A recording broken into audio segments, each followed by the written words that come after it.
sirven para poder evaluar la salud pulmonar mediante dos pruebas que son las más utilizadas y más conocidas.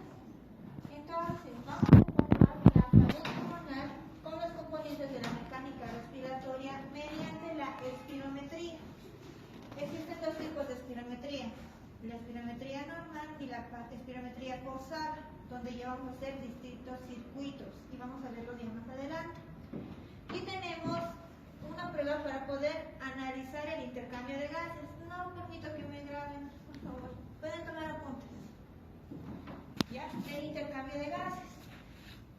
¿Cuáles son los gases más importantes para nosotros? Más dióxido de carbono y el oxígeno. El oxígeno, porque nosotros somos oxígeno dependientes, ¿no? Y el dióxido de carbono es un tóxico que tenemos que eliminar esta vez que formamos. Entonces, para poder analizar esto, nosotros tenemos a la prueba del DLCO, que es la difusión pulmonar por dióxido de carbono, ¿no? ¿Para qué también nos sirven las pruebas funcionales? Nos sirven para poder determinar el impacto funcional de la enfermedad respiratoria. Es decir, para poder llegar a un diagnóstico, tener una idea de la magnitud del daño que está produciendo esta patología respiratoria y también el seguimiento. Por ejemplo, la espirometría es el gold estándar para poder diagnosticar el asma y el EPOC, que son patologías obstructivas. No sé si han escuchado de ello, como del asma, se imaginan que sí. Dentro del EPOC tenemos ciertas dos enfermedades que son las más representativas, es decir, que son el edema y la infección. Para poder saber la graduación del daño, tenemos que hacer un control por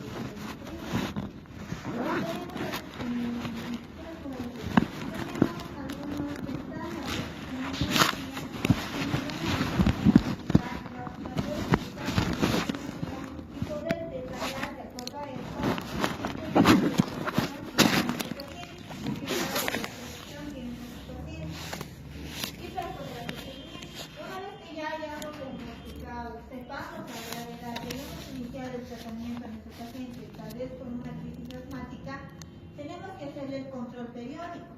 Podemos hacer el control, digamos, a la semana después de haber iniciado el tratamiento. Posterior a esto podemos hacer a los 3, 6 meses, al año o a los 2 años, considerando la evolución favorable de nuestro paciente o hacerlo seguido, ¿no? Hasta que nuestro paciente esté controlado y tal vez no pueda encontrar de alta hasta su control. Entonces, hablando ya de la ventilación, como decíamos hace un momento, se refiere a los movimientos respiratorios. ¿Cuáles son los movimientos respiratorios? La inspiración y la expiración, ¿no? ¿Qué es la inspiración? Es la capacidad que tenemos nosotros con nuestra estructura adaptada al medio ambiente para poder introducir aire desde la atmósfera y que llegue hasta nuestros sacos alveolares donde se va a producir el intercambio de gases. ¿Qué sucede en la inspiración? Va a haber la expansión de los pulmones. Está bien en el gráfico, está mucho más grande que en esta otra imagen, ¿verdad? Entonces, es la expansión de los pulmones, se inflan, es la capacidad que tiene, la cualidad que tienen nuestros pulmoncitos de elongarse, de ser elásticos. Entonces, ¿qué sucede? Es la expansión de los pulmones que permite que ingrese el aire desde la atmósfera hasta los alveolos. Para poder lograr esto, nuestra caja torácica está adaptada al medio ambiente, como decía hace un momento. Entonces, permite que esta caja torácica sea elástica, gracias a que a la presencia de nuestros pulmones, de nuestros músculos. Nuestros músculos, los que van a actuar más activamente, van a ser el diafragma, que es el principal músculo respiratorio. Este tiene una forma de campana. ¿Y qué sucede cuando se realiza la introducción del aire?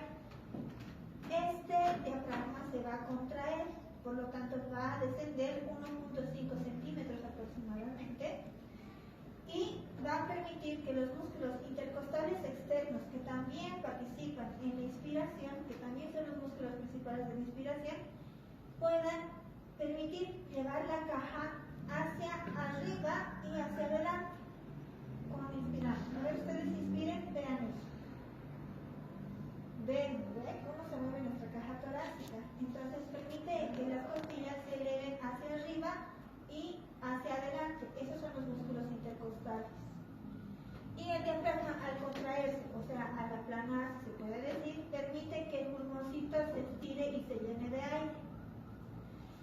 Posterior a esto, tenemos nosotros la expiración. ¿Qué es? La expiración es el eliminar el aire o el sacar todo el aire que hayamos inspirado o que hayamos metido. Por lo tanto, el pulmón se va a hacer más pequeño, como estamos viendo en la imagen. Entonces, este es un movimiento pasivo en el que vamos a evaluar y vamos a poder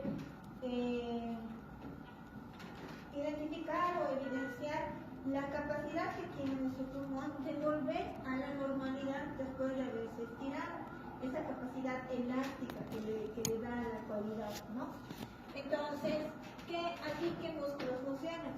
Aquí el diafragma vuelve a su lugar, aumenta de tamaño y también actúan aquí los intercostales internos que van a permitir que el tórax, existen los músculos abdominales, estos van a permitir que las vísceras vuelvan a su lugar, se expandan y por lo tanto va a aumentar la presión intraabdominal. Y esto va a permitir que los músculos intercostales puedan mover a las costillas hacia abajo y hacia atrás. A ver, boten todo el aire. Sienten cómo se pega el abdomen con la columna. ¿Lo ven? Esos son los músculos intercostales internos, ¿ya? También existen algunos músculos que son accesorios. Por ejemplo, cuando estamos con algún problema de alguna respiración, algún otro tipo de respiración, activamos otros músculos, como por ejemplo los músculos del cuello. Está el trapecio, están los escalenos y este músculo que también son accesorios. En este punto tenemos también la actuación de la presión intrapleural.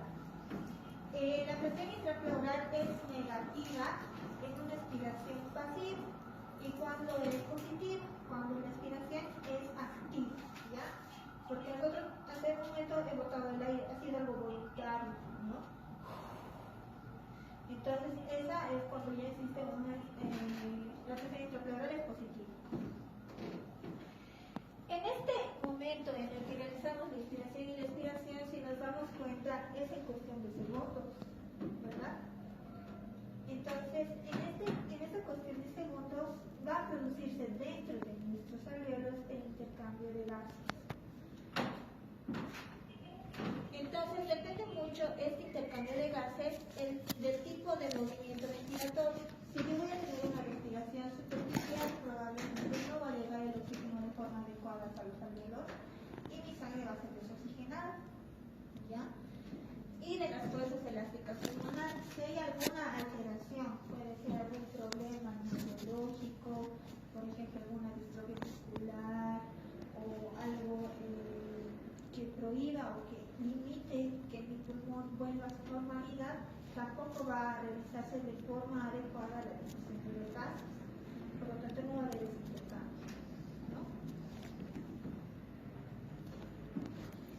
Entonces, ya una vez ingresando a esto, podemos hablar de los volúmenes pulmonares. Los volúmenes pulmonares son la cantidad de aire que podemos movilizar nosotros. A eso se refiere a los volúmenes, ¿no? Y estos se van a identificar o se van a calcular con el tiempo en el que podemos movilizarlos y nos va a dar como una resultante el flujo. Esto es importante ¿para qué? Para poder realizar la espirometría, porque vamos a ver más adelante que existen dos variaciones que nos identifican, dos gráficos que nos identifican el espirómetro. Entonces, dentro de los volúmenes tenemos el volumen corriente como el principal, es aproximadamente de 500 ml y es la cantidad de aire que va a ingresar a los pulmones con cada inspiración y que también va a salir de los pulmones con una expiración normal. Después tenemos el volumen de reserva inspiratoria. Este volumen es aproximadamente 3000 ml y este va a identificar o se va a presentar cuando nosotros realizamos una inspiración profunda además de la normal. Ya hemos realizado una inspiración normal, pero podemos aumentar porque quiero inflar más los pulmones, por ejemplo. Esta es importante porque vamos a hacer este tipo de esfuerzo inspiratorio en la espirometría. ¿Ya?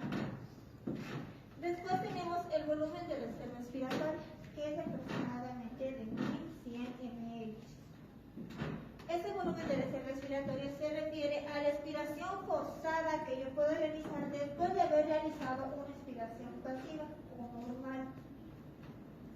Y después tengo el volumen de aire que va a quedar en los pulmones después de haber realizado una expiración forzada. Es decir, no todo el aire que tenemos en los pulmones va a salir.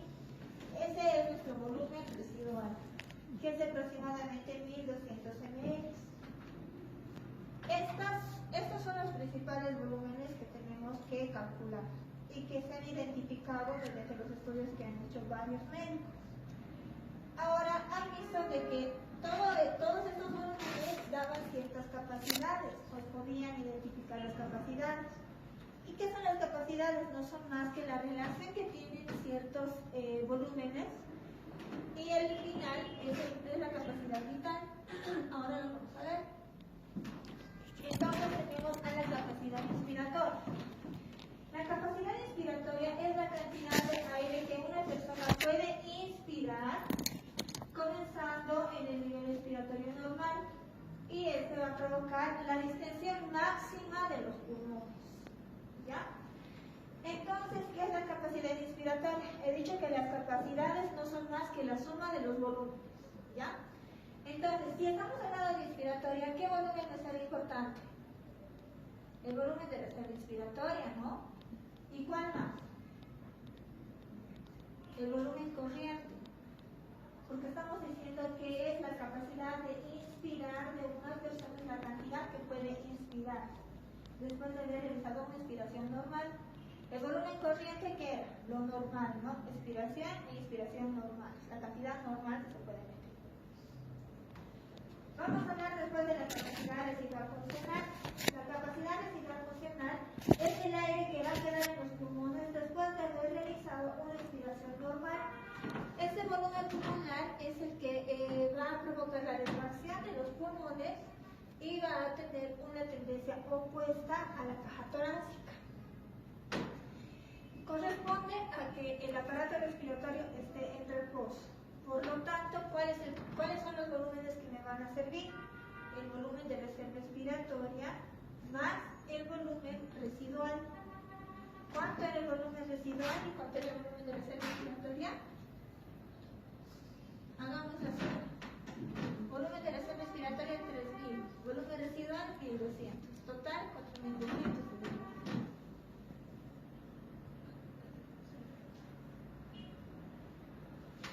Ese es el respiratorio. El de reserva respiratoria es de 1100. Por favor.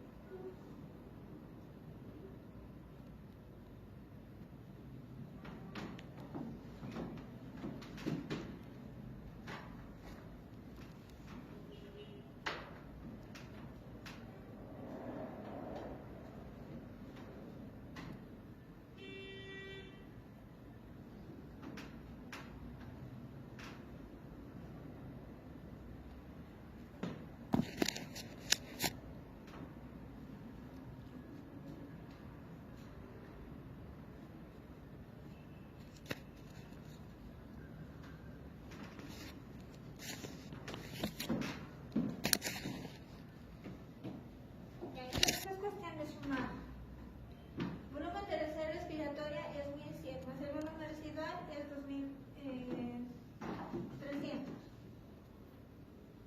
Nos sale 2300, ¿no? Después tenemos la capacidad vital, que es el máximo de aire expirado tras un esfuerzo inspiratorio que ya hemos realizado. Aquí tomamos en cuenta el volumen de reserva inspiratoria, el volumen corriente y el volumen de reserva respiratoria. La suma de todos estos volúmenes nos va a dar aproximadamente 4600 ml. ¿Ya? Después tenemos a la capacidad pulmonar total, que no es más que la suma de los 4 volúmenes. Todos los volúmenes son sumados aquí. ¿Qué nos va a calificar la capacidad pulmonar total? El máximo de volumen que puede ingresar a los pulmones después de haber realizado una inspiración máxima. ¿Listo? Estas son las gráficas que les he dicho hace un momento que son importantes para el espirómetro. Entonces, ¿qué nos ha dicho? ¿Qué nos da el volumen con el tiempo? Nos da el flujo, ¿no? Entonces, vemos aquí que en la primera, en la línea vertical, vamos a identificar nosotros el volumen y vamos a calificarlo en litros. Aquí abajo tenemos el tiempo, que es en la línea horizontal y siempre se va a calificar en segundos. El espirómetro entonces tiene un inicio, va a tener un ascenso, una meseta y luego va a tener un descenso.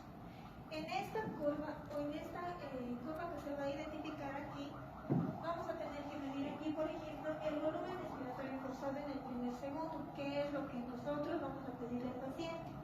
Cuando hagamos la espirometría le tenemos que decir, bote todo el aire que ha metido, entonces el paciente tiene que botar en el primer segundo haciendo el mayor esfuerzo. Obviamente más adelante vamos a ver de que no es lo mismo, digamos, taparlo, obstruirlo, o tal vez hacer una maniobra de Valsalva. La maniobra de Valsalva, ¿qué es? Así, ¿no ven? Entonces el paciente hace a veces esto. Cree que está soplando, pero eso no es soplando. Ya vamos a ver más adelante que eso nos va a limitar la evaluación de todas estas capacidades. Nuestra capacidad pulmonar total es la que se identifica aquí, el volumen residual es lo que queda en el pecho después de la respiración. La capacidad vital es la suma de todos nuestros volúmenes, de tres volúmenes, el residual, el inspiratorio y el respiratorio, y el flujo expiratorio forzado, que es entre el 25 y 75%. Esto es el 5%, esto es el 25 y 75% aproximadamente, ¿no? Estas son algunas de las medidas que nos va a dar el espirómetro y vamos a verlas más adelante, obviamente. Después tenemos otra que es la curva flujo-volumen. Entonces, va a relacionar los flujos máximos que se van a generar con los volúmenes dinámicos. ¿Cuáles son nuestros volúmenes dinámicos? El volumen de reserva, el flujo expiratorio forzado entre el 25 y 75%, el flujo expiratorio forzado, el flujo expiratorio forzado del 25 y el PEP. Después tenemos la velocidad de flujo expiratorio máximo. Aquí tenemos la línea de volumen, la línea de flujo de volumen tiempo, ¿ya? Nuestra capacidad pulmonar inicia aquí. Entonces, inicia aquí. Y toda esta curva es la que va a reflejar cómo ha hecho el esfuerzo respiratorio en nuestro paciente. El espirómetro nos va a identificar cómo está respirando nuestro paciente. Lo normal es tener una curva así, que dibuje una línea, o que tenga una imagen triangular. En los pacientes que tienen obstrucción, por ejemplo, esta no va a descender jamás, ahí va a seguir manteniéndose. Y en la fibrosis o en las patologías intersticiales, cuando el pulmón es pequeño, no va a dibujarse toda esa línea, va a limitar el tiempo. El tiempo va a ser pequeño.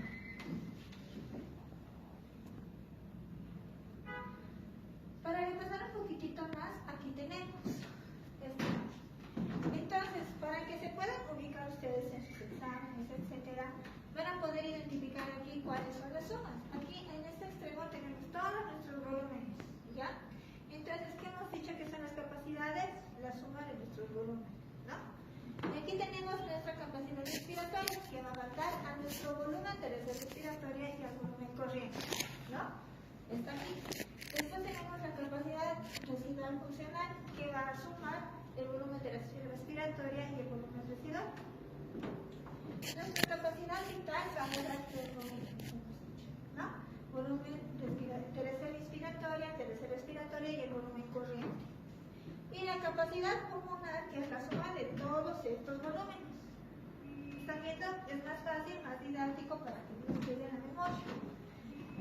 Y para poder saber la suma, ¿quiénes van a entrar ahí? Aquí tenemos nuestro gráfico.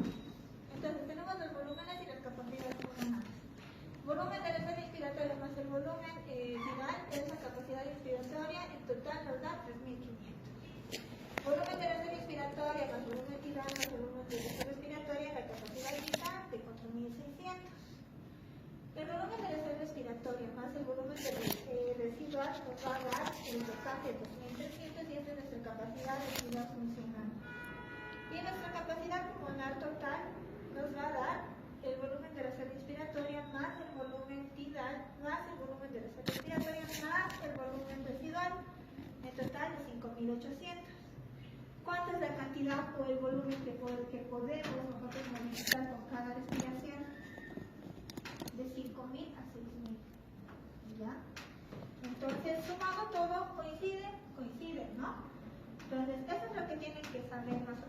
para saber de dónde salen las capacidades solamente es la suma de ciertos volúmenes.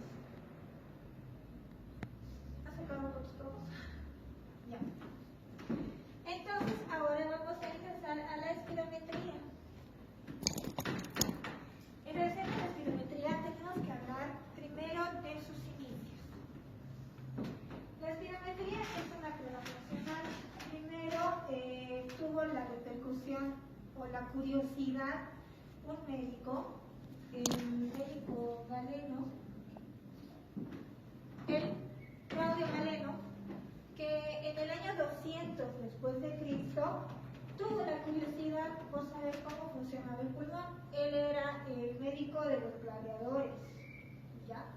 Entonces, ¿qué hizo? Él hizo un experimento. Hizo una bolsa con la vejiga de un animal y le hizo soplar a un niño.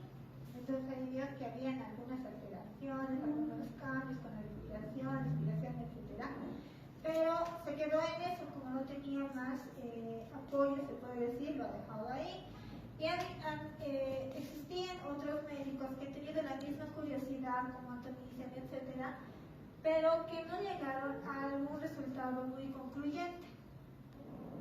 Posterior a esto, ya consideramos al padre de la espirometría, a John Hutchinson, en el año 1846. Él tuvo una curiosidad. Pensó que la capacidad pulmonar tenía alguna relación con la mortalidad de las personas o con con el pronóstico vital de las personas. Entonces, él realizó un trabajo y lo publicó. El trabajo se titula Sobre la capacidad de los pulmones y sobre la función respiratoria con miras a establecer un método preciso y fácil de detectar enfermedades por medio del espirómetro Transmed. Entonces ella tenía una idea, ¿no? Tenía la curiosidad. En este trabajo él que explicó ya las capacidades y los volúmenes. Claro que no como ahora los conocemos. El primero habló sobre un volumen residual, habló sobre un aire residual, un aire respiratorio, habló sobre la frecuencia respiratoria y nos habló también sobre el aire complementario. Entonces, él realizó este estudio en el año 1846 y por esta razón, entonces empezó a realizar las espirometrías. Ya desde este momento se empezaron a realizar las espirometrías y a ir mejorando cada vez, ¿no? Él también tuvo una idea. Él dijo, esta capacidad de los pulmones tiene su relación con las personas. No todos somos iguales. Entonces, él también tenía la curiosidad de saber si había alguna diferencia entre el sexo, por ejemplo, entre el varón y la mujer. También logró identificar que había alteraciones con la edad y el desarrollo de los pulmones, se puede decir el crecimiento y el desarrollo de la persona. Y también con la presencia de las enfermedades que las personas tenían. Entonces, es un trabajo muy completo, se puede decir, y que desde este momento ya partió en adelante el estudio de la espirometría. Antes era pues un montón era un aparato gigante el espirómetro. Ahora lo podemos ver que es portátil, lo han visto ustedes, ¿no? Volviendo a la espirometría, pues tenemos que decir que es una prueba funcional sencilla de realizar, es ampliamente utilizada en medicina y no es molestosa para el paciente. No es tan molestosa como y dolorosa como, por ejemplo, cuando nos toman sangre. Tenemos que ir en ayunas, tenemos que ir con una ropa cómoda como para que nos saquen la sangre y no nos permita que nos desangremos. O tal vez otro procedimiento, no se han escuchado de la endobroncoscopía o la endoscopía digestiva, ¿verdad? Es molesta, ¿por qué? Porque nos introducen un tubo por la garganta o por la nariz y tenemos que deglutir y se siente esa molestia. Entonces, eso es algo molestoso. En cambio, la espirometría es solamente realizar una prueba de soplar, ¿no? No es molestoso, todos estamos locos, ¿verdad? En algún momento de nuestra vida, no me grabes, no me autorizado, ¿ya? Entonces, ¿para qué nos sirve? Nos sirve para medir el volumen de aire que se puede exhalar y que es proporcional al tamaño de los pulmones. Como hemos visto y como les decía hace un momento, Hutchinson dijo de que no era lo mismo el pulmón de una mujer con el pulmón de un hombre, ni el pulmón de un niño con el de un adulto o el pulmón de los ancianos. No son lo mismo, ¿ya? Y también tenemos que ver que esto también va a repercutir en el tamaño. Si hay una persona pequeña, el pulmón va a ser pequeño, ¿verdad? De acuerdo a la dimensión de la caja torácica. Después tenemos que nos va a determinar, nos sirve para medir los volúmenes del aire que se puede exhalar en los pulmones del cuerpo. Ya, después tenemos la determinación de la obstrucción bronquial. ¿Qué es la obstrucción bronquial? Imagínense que tienen un tubo de este tamaño. ¿Ya? Lo normal es esto. Pero eso es lo que tendrían que tener ustedes. Pero les han dado un tubo así. ¿Creen que debe entrar la misma cantidad de aire o de agua por estos? No, ¿verdad? Por aquí va a entrar más que por este. ¿En qué ocurren las enfermedades obstructivas? En el EPOC y el asma, la característica que tienen estas enfermedades es que van a producir una inflamación crónica. ¿Ya? Entonces, el tubo que debería de ser de este tamaño se vuelve de ese tamaño. ¿Por qué? Porque el bronquio tiene músculo liso. Y el músculo está inervado o no está inervado. Inervado no, ¿eh? Cuando ocurre una inflamación, va a aumentar de tamaño, ¿verdad? ¿Cuál es la tríada de Celso? La tetrada de Celso. Es la inflamación. La tetrada de Celso es aumento de tamaño, ¿ven? Y luego dolor, tumor, calor. Entonces, existe el aumento del diámetro, la disminución del diámetro porque hay aumento de músculo liso y una inflamación. Entonces, va a producir una obstrucción al flujo de aire. ¿Listo? Entonces, para eso nos sirve la espirometría. Podemos identificar qué grado de obstrucción está. Y para eso tenemos ciertas tablas. Después nos va a determinar el tamaño de los pulmones. Si tenemos a un paciente que ha tenido tuberculosis, ustedes saben que la tuberculosis, ¿verdad? Es una enfermedad que va a comérselo al pulmón prácticamente, se puede decir. ¿Por qué? Porque va a formar cavernas, va a formar cicatrices que van a hacer que el pulmoncito sea más pequeño, ¿no? Entonces, nuestro pulmón va a ser igual que una persona sana, que una persona tuberculosa. No, ¿verdad? Al formar cavernas está consumiendo parénquima. Ya ese lado ya no sirve. ¿O sirve? No sirve, ¿no? Hágase en herida, ¿va a ser lo mismo? No va a ser lo mismo. Entonces, para eso nos ayuda a identificar el tamaño de los pulmones. Ahora, la silicosis pulmonar, ¿qué es? El pulmón se va a volver como cartón. Al volverse como cartón, ¿sirve o no sirve? No sirve, ¿no ve? No hay un lugar donde se pueda realizar el intercambio de gases. Por lo tanto, el pulmón se hace más pequeño.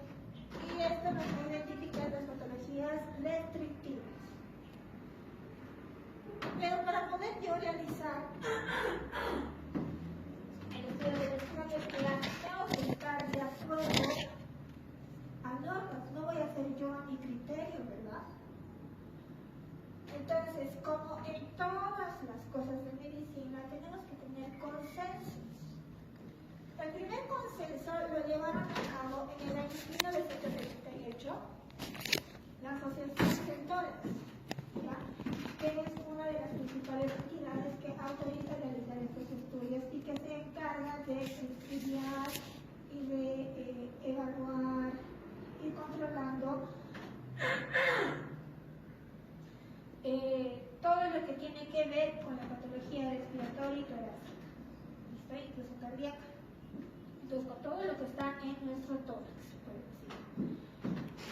Este se actualizó y logró formar un consenso en el año 1994. Y la última actualización que nos sirve y es valedera para nosotros para poder tener en cuenta los parámetros de gravedad, de diagnóstico, etcétera, es la que ha salido el año 2005, que nos dice sobre los estándares de la ATS-ERS del año 2005, como les decía. Entonces, nuestra espirometría que nos permite grabar los volúmenes pulmonares que se pueden movilizar con la respiración. ¿Listo? Esa es la definición de nuestra espirometría. Ya hablamos de historia y aquí tenemos que hablar ya sobre la espirometría. El trabajo de Hutchinson entonces nos dijo de que no es lo mismo el pulmón de una persona con la otra. Tenemos más, por ejemplo, en el caso del sexo, o del sexo masculino, es 30% mayor que el de la mujer. ¿Por qué? Por las características del tórax. El tórax del hombre es mucho más ancho. El cambio de la mujer es más delgado. Incluso la forma de las clavículas es distinta. Nuestra física de las mujeres, el físico de las mujeres es mucho más delicado, se puede decir, o más pequeño en relación al del hombre. Por lo tanto, este hombre va a tener mucha mayor capacidad pulmonar que la mujer. La altura, como les decía, no es lo mismo una persona que mide tal vez 1,50 con una que mide 1,80, ¿verdad? Depende mucho del tamaño de la caja torácica, hemos dicho. ¿Va a tener el mismo diámetro? No va a tener las mismas dimensiones su caja torácica de esa persona de 1,80 con la de 1,50. Por lo tanto, los pulmones no van a ser del mismo tamaño, van a ser más pequeños en esta persona que en esta otra persona, ¿no? Después tengo que tener en cuenta que puede haber algunas patologías que hagan que los pulmones sean pequeños, como por ejemplo la respiración honesta. Si este paciente tal vez tenía un quiste aquí en la región basal, o tal vez tenía un enfisema ya desarrollado, una bula o un bleb, que son colapsos alveolares que dejan un hueco, se puede decir, en el pulmón, y ha tenido que reseccionar esa zona, va a ser lo mismo el tamaño de este pulmón con este otro, no va a ser lo mismo, ¿no? Estoy indicando que tal vez no hemos hecho una lobectomía, específicamente lo que hemos hecho, no de la misma, no hay. Entonces también ha dicho de que tenemos una relación con la edad. Ustedes que están ahorita entre los 20 a 30 años tienen el desarrollo al 100% de sus pulmones. Trabajan con total normalidad y en sus mejores capacidades. Nacemos con un pulmón inmaduro. Ustedes ya más adelante van a ver que incluso para nacer tenemos que administrar a un niño prematuro la dexametasona. ¿Para qué? Para que nos ayude a la maduración pulmonar, ¿ya? Por lo tanto, nacemos con pulmones inmaduros. Estos se van desarrollando conforme pasa la edad. A los 20, 30 años están a full, están al 100, están completamente desarrollados. Pero va a tener solamente un periodo de meseta. Y después de los 40 años ya vamos a empezar a decaer. Nuestra función respiratoria va a decaer. Igual que todos nosotros, ¿no? Nuestra piel igual se empieza a perder elasticidad, nuestro corazón también empieza a fallar, tenemos lo mismo consumir grasas constantes, nuestro metabolismo es más lento, etc. Entonces, todo eso va a influir en una valoración del espirómetro. Todos estos datos que les estoy diciendo los toma en cuenta el espirómetro al momento de adquirir información. Porque nosotros vamos a introducir cierta información y datos en nuestro espirómetro. Ahora, también tenemos que tener en cuenta que existen algunas patologías. Puede ser que mi paciente esté resfriado, esto va a interceder o va a interferir en mi valoración de, en la realización de mi espirometría. Puede interferir, pero no les voy a decir a mi paciente, ay, no está resfriado, chao, no se va a hacer espirometría. No es una contraindicación. ¿Ya? Ahora, existen otras enfermedades que hacen que el pulmón pierda la capacidad de ser elástico. Por ejemplo, las distrofias musculares, patologías neurológicas. ¿Ya? Entonces, en la espirometría, nosotros analizamos los volúmenes pulmonares dinámicos. Tenemos entonces en nuestro recorte de espirometría algunos datos que para nosotros son importantes. Uno de ellos es, por ejemplo, la capacidad interforzada. La capacidad interforzada es el volumen total que el paciente va a expirar mediante una inspiración forzada máxima después de haber llenado los pulmones al máximo. ¿Ya? Entonces, ¿qué es la capacidad interforzada? Es lo que bota el paciente. El flujo de aire en la parte media de la expiración forzada es de 25-75. Tenemos un 100%, entonces el que está en medio es de 25-75. Esto es importante para que nos va a dar el grado de obstrucción de la vía aérea pequeña. ¿Ya? Después tenemos la relación entre el volumen expirado en el primer segundo, que también no está aquí, pero también es importante. ¿Cuál es la maniobra de la espirometría? Nuestro paciente va a respirar normal y en algún momento nosotros le vamos a decir meta aire. Entonces el paciente va a inspirar al máximo, va a inflar sus pulmones al máximo. Meta aire. Y se va a quedar ahí. Le vamos a decir que se mantenga y en algún momento nosotros le vamos a decir bote todo el aire. Y estamos explicando a nuestro paciente que tiene que sacar todo el aire que ha metido en el primer segundo. No es hacerlo así. Eso no es esfuerzo, ¿o sí? ¿No? ¿Lo ven? Entonces, ¿qué es esfuerzo? Hacer esto, ¿no? Y en el primer segundo. Obviamente nuestro paciente no tiene que hacer así, como yo he hecho hace un momento. Eso es malo, no es bueno. ¿Ya? Y la relación de este volumen expirado en el primer segundo con nuestra capacidad vital forzada. Entonces, tenemos que es la relación entre el volumen expiratorio en el primer segundo respecto a la capacidad vital forzada, y este valor es patológico si es que es inferior a 0.7. ¿Ya? Los volúmenes que están entre el 80 y el 120% son normales para nosotros de acuerdo a nuestra tabla de normalidad poblacional. Entonces, para poder realizar la espirometría, nosotros tenemos que evaluar tres cosas. Primero, el área de intercambio gaseoso, que es donde se va a realizar el intercambio de gases, o sea, el epitelio alveolar y el endotelio capilar. El endotelio capilar es la formación de los vasos que van a llegar hasta el intersticio, desde donde se va a desplazar el dióxido de carbono que está diluido y va a entrar hacia los alveolos para después pasar por un gradiente de presiones, cambio de presiones de los gases, hasta nuevamente pasar a la circulación y va a ir como oxigenada la sangre, ¿no? Entonces, tenemos una superficie aproximadamente, vamos a ir por partes. Vamos a hablar de la vía de conducción desde el exterior. Entonces, ¿cómo ingresa el aire a nuestros alveolos?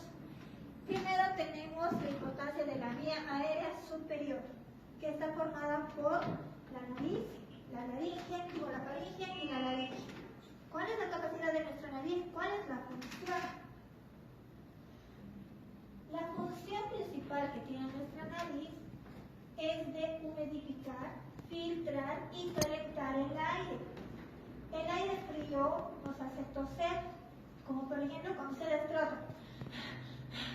Respiran aire frío y empiezan a toser, ¿ven? ¿Se han dado cuenta? Van a darse cuenta. Empiezan a tratar o a caminar con la boca abierta y les va a provocar la tos.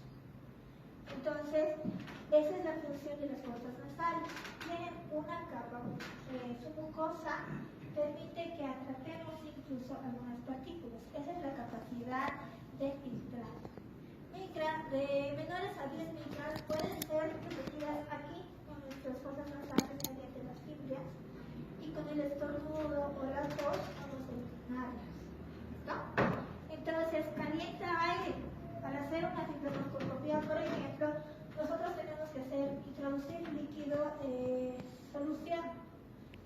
puede decir, para poder hacer un lavado alveolar, pero ese tiene que estar a la temperatura corporal. Vamos a ver más adelante cuál es la importancia de que este aire entre caliente. ¿Ya? Después tenemos a la faringe. Su función es regular la formación, la regulación, las funciones respiratorias y digestivas. No tiene otra función, es solamente un conducto, se puede decir.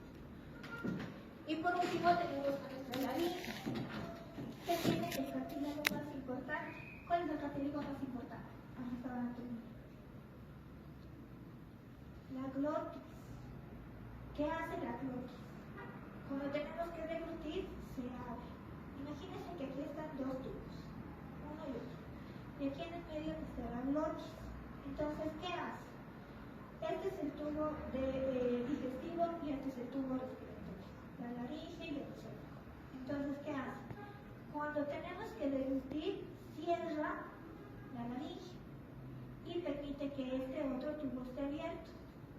Por eso nosotros decimos no hay que hablar cuando estamos comiendo, ¿no ve? Porque la glotis, ¿qué va a hacer? ¿Va a tapar o se va a abrir? ¿Qué va a hacer? ¿No ve?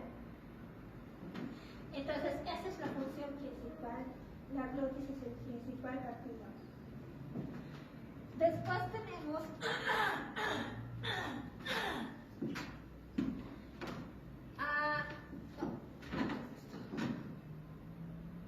tenemos a nuestra vía de conducción. Entonces, ya hemos hablado de la vía aérea superior, ahora tenemos que hablar de la vía aérea inferior. Hablando de la vía aérea inferior, inicia en la tráquea. Esta sería la iniciación que tiene la formación de nuestros bronquios desde distintas generaciones.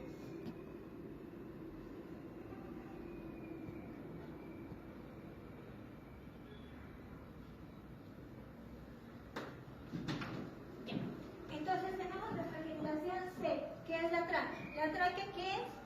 Es la continuación de la laringe y está formada por músculo liso y también por cartílagos. Tengan en cuenta de que es importante saber esto, que está formada por músculo liso, porque ¿qué hemos dicho que es la característica de las enfermedades obstructivas? Al tener músculo se inflama, ¿no? Entonces tenemos nuestra generación 0 del árbol bronquial.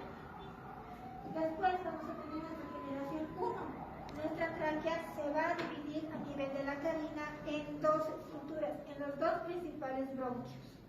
Bronquios principales no son iguales los dos, no tienen la misma división, uno es más recto que el otro, ¿no? Estos bronquios principales van a ser nuestra primera generación de bronquios. La segunda generación van a ser nuestros bronquios lobales. Cada uno de estos bronquios principales se va a dividir para los siguientes lóbulos del pulmón, como vemos aquí. Lóbulo superior, lóbulo medio y lóbulo inferior en el lado derecho. Y en el lado izquierdo tenemos a nuestro lóbulo superior y nuestro lóbulo inferior. Posterior a esto, nuestro bronquio, como arbolito y como ramita, se va a volver a dividir. Y estos van a ser la tercera generación, nuestros bronquios segmentarios. Entonces van a ir a cada uno de los segmentos de los pulmones. Hemos dicho que tenemos 3 lóbulos. Y aquí están viendo de que tenemos distintos segmentos en el lado derecho. Tenemos 10 segmentos en el lado derecho del pulmón y 8 segmentos en el lado izquierdo del pulmón.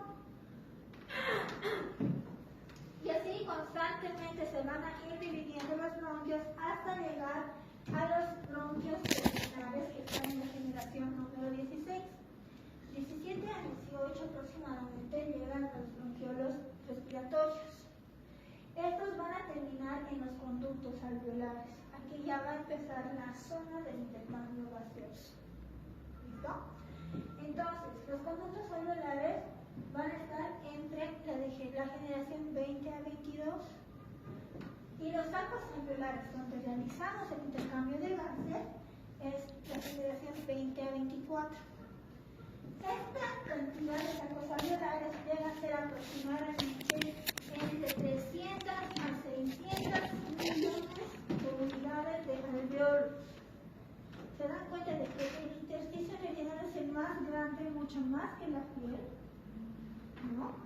Entonces, hemos dicho de que tenemos que tener en cuenta el lugar donde se realiza el área de intercambio gaseoso, ¿no? Entonces, tenemos que tener en cuenta que para cada célula endotelial del endotelio vascular tenemos que tener, para cada célula del epitelio alveolar, por lo menos tenemos que tener 4 células endoteliales, ¿ya? Y el alveolo está formado por células. Está formado por los neumocitos tipo 1 y los neumocitos tipo 2. Los neumocitos tipo 1 se van a extender por toda la superficie del alveolo y van a permitir el intercambio de gases. Los neumocitos tipo 2 son los que van a producir las sustancias tensioactivas. No todos los alveolos van a participar en el intercambio de gases, ¿ya? Entonces, al ingresar el aire por el aire atmosférico por las fosas nasales, va a tener una presión intraalveolar igual, que va a ser de 0. ¿Qué es la presión atmosférica?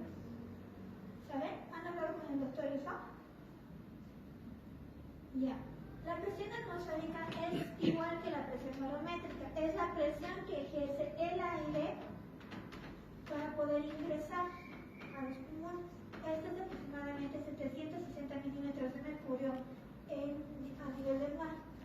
Y aquí en la altura, a 3.600 metros sobre el nivel del mar, que estamos aquí en Miraflores, es de aproximadamente 495 milímetros de mercurio.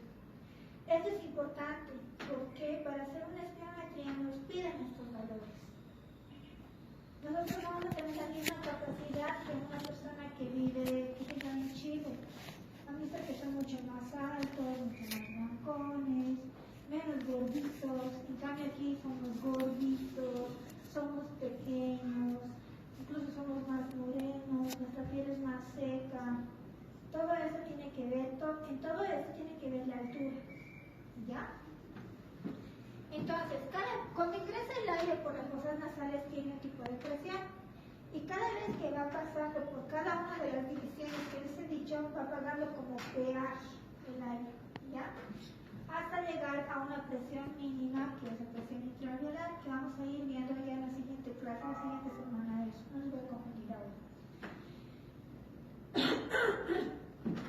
Entonces, llega mediante la vía de conducción hasta el parénquima pulmonar.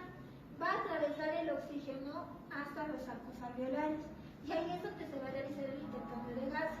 Esto a nivel, por ejemplo, del intersticio capilar. Tiene una conexión con el alveolo. Entonces va a permitir que pase la sangre. En la sangre la mayor dilución es el dióxido de carbono. Está mucho más diluido porque es líquido. Vamos a ver en la dilución de gases esto.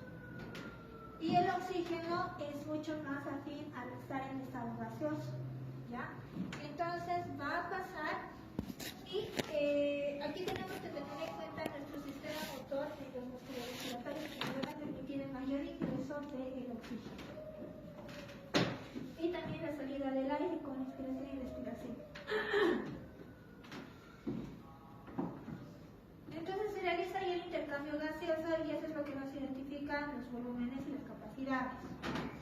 Ahora tenemos que tener en cuenta que en nuestra tráquea, nuestros bronquios principales no están solitos. El pulmón está sujeto gracias a estos bronquios que van a ingresar por el ilio y que también están agarrados o sujetos con una arteria. Esta arteria pulmonar principal viene del ventrículo derecho. ¿Ya? Esta es su principal fuente. ¿Y para qué nos sirve la arteria? ¿Las arterias para qué? Nosotros somos como plantitas, ¿no ven? Necesitamos de la sangre, esa es nuestra agüita. Entonces la sangre es nuestro nutriente. Y estas arterias también van a ir dividiéndose por cada una de estas divisiones que se realice, hasta llegar a los sacos alveolares. Los sacos alveolares van a realizar más o menos tienen una extensión de 70 metros cuadrados, ¿no? Y menos los capilares son aproximadamente menos el 20% de esto. ¿Ya? Entonces, la difusión se realiza entre los sacos alveolares y el intersticial que está formado por los capilares de los dos. ¿Listo? Ya en la siguiente clase, ya terminado nuestro tiempo, pero en la siguiente clase vamos a hablar un poquitito más de la espirometría. Aquí está, por ejemplo, la espirometría. Tiene mucho que ver el diseño alveolar que tenemos, ¿ya? Concluye en 300 a 600 millones de divisiones, y esta es una superficie alveolar de 70 metros cuadrados, y la superficie del intersticial es menos el 20% de esto, ¿ya? Entonces, para la siguiente clase queda pendiente de eso. Mañana vamos a continuar. Espero que les haya quedado claro. Cualquier pregunta que tengan, pueden levantar la mano. ¿Cuál es la unidad funcional de los hormonas? ¿Verdad? ¿Cuál es la unidad funcional de los hormonas? Los alveolares. Los ojos alveolares. Me dijeron que eran las zonas alveolares. Son los ojos alveolares. ¿Listo? Hey chicos, pueden retirar sus